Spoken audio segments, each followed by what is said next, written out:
Marriage అయిన తర్వాత ఏ ఆడపిల్ల అయినా సరే ఎన్నో ఆశలతోని అత్తగారింట్లో అడుగు పెడుతుంది కదా. అది లవ్ మ్యారేజ్ అయినా సరే, అరేంజ్ మ్యారేజ్ అయినా సరే. మా హస్బెండ్ నేను లవ్ మ్యారేజే చేసుకున్నాం. ఇద్దరం ఎడ్యుకేటెడే. లైఫ్ బాగుంటుంది అనుకునే మ్యారేజ్ చేసుకున్నాం. అలా మ్యారేజ్ చేసుకొని ఇలా ఇంటికి తీసుకొచ్చడం లేదో నెక్స్ట్ డేనే మా అత్త మా మామ ఇద్దరు మమ్మల్ని వదిలేసి అయితే ఊరికి వెళ్ళిపోయారు.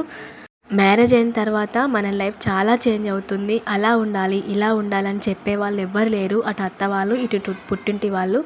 సో ఇద్దరికి ఇష్టం లేకుండా మ్యారేజ్ చేసుకున్నాం కాబట్టి చాలా అంటే చాలా ప్రాబ్లమ్స్ ఫేస్ చేసాం మేము.